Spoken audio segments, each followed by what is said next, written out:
We have a special section called Anti-Fake, where we publish literally on a daily basis, or at the very least weekly, not just point-by-point refutations, but comprehensive overviews of fake stories.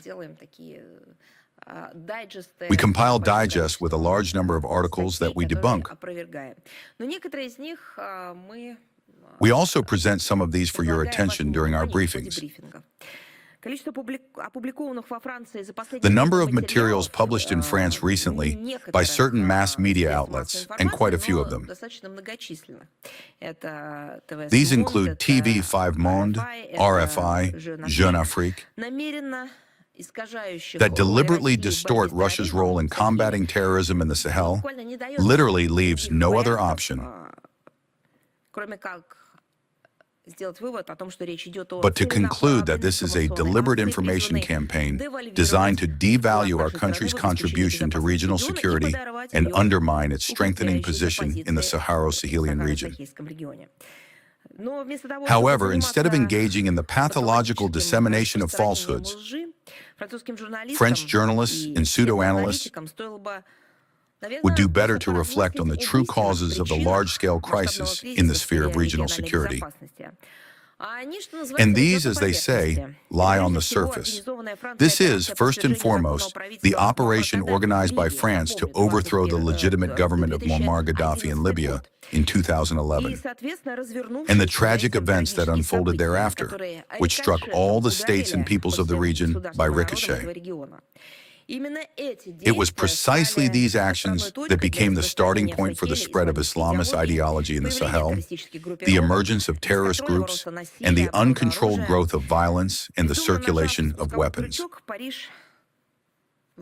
By thoughtlessly pulling the trigger, Paris did not give any thought to the future of this region. The French should also be reminded of the failure of their own attempts to stabilize the security situation in the Sahel. And remember, yes, from 2014 to 2022, Operation Barkhane was active in the region and was supposed to engage in counterterrorism activities. However, over time, French servicemen deployed in the region increasingly came to be associated by the local population with occupying forces from the colonial era. This Operation Barkhane ended in an absolute failure and led to a drastic reduction of France's military presence in Africa. But that is not all. From time to time, information appears in foreign media that it is precisely the French special services that provide support to terrorist groups in the Saharo-Sahelian region. For what purpose?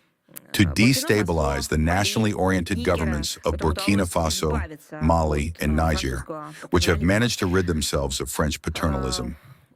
Yes, these are media reports, but in this case, there can be no smoke without fire. In its relations with the countries of the region, Paris has found itself hostage to a political economic system based on neo-colonial approaches modeled on the 19th century. Today, when African countries have acquired a real opportunity to choose their foreign policy partners, such approaches no longer work, and the states of the region are increasingly making their choice in favor of mutually beneficial and forward-looking projects with other countries.